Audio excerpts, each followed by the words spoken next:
Good morning, Dr. Erin Ducat with Ducat Chiropractic and Sports Medicine. Just wanted to touch base with you before my workout today to just talk about what normal range of motion or flexibility is for the low back, or otherwise known as the lumbar spine. A lot of time when patients come in to see me, they've been in pain, and they've been in pain maybe for months or even years, and so they kind of lost track of what normal is. Now, some folks will say, well, normal, you're in your 30s, I'm in my 60s, there's no way I can do that. But surprisingly, these normal ranges of motion actually do apply across the decades. So kids should be able to do it, middle-aged people should be able to do it, and seniors should be able to do it. Once we get into usually like our 7th decade, you may notice some small changes in range of motion, but there's a lot of people who actually maintain this. And the folks that do, folks that stay flexible and are able to move naturally, are people who have less pain. So that's why it's important to start assessing your own range of motion and make sure you know if you're within that normal range. If not, it might be time to see the chiropractor. So the first thing that we're going to test is actually flexion or forward bending. So forward bending, you should be able to stay with your feet hip width apart, and you should be able to take your hands, just kind of glide down along your thighs like this, and then reach all the way down to touch your toes. Okay, make sure you keep those knees straight. I know some of you are going to do it and you'll be like, yeah, you get there. Nope, you didn't do it. You got to keep those knees straight. So you should be able to touch those toes. Now when you do this, you may feel just a little bit of a stretch right in here, but you definitely shouldn't feel any stretch in your low back. There shouldn't be any pain in your legs, and it should be pretty easy to get down there. You do not have to palm it on the ground. You just have to be able to touch with your fingertips to your toes. So that's flexion. Now the next movement we're going to learn is extension. You keep your feet in the same type of hip width arrangement. You can put your hands behind your back just for balance, and then go ahead and extend backwards. Just like this.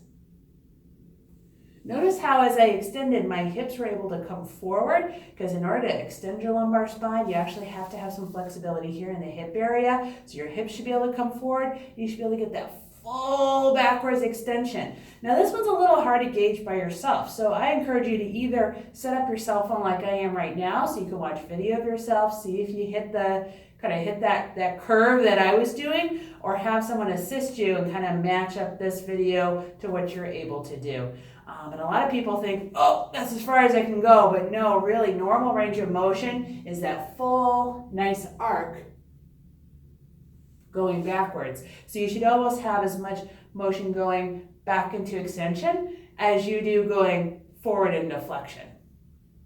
All right, so the last movement we're going to learn for the lumbar spine is actually lateral flexion or side gliding. So again, your feet are hip width apart. For this one, I like putting the hands across the chest like this, and then you're going to allow your hips to slide to the side. As you're doing that, you're keeping your shoulders in the same place, and so you're putting your spine in a lateral position. So you should be able to get full range like this, and it should be symmetrical, so just as loose going the other direction. Now, I forgot to mention with extension, I'm going to mention it here with lateral flexion or side glide.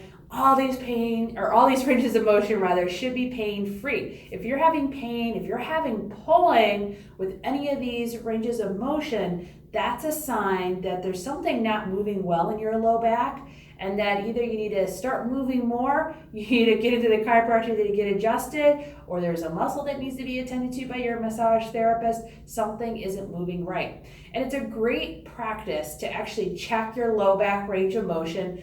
Some people do it daily, if they've had chronic long-term low back problems, or at least a couple times a week, just to make sure you're maintaining range of motion. So that way, if there is a problem, you can nip it right in the bud before it starts giving you pain or starts interfering with your daily activities.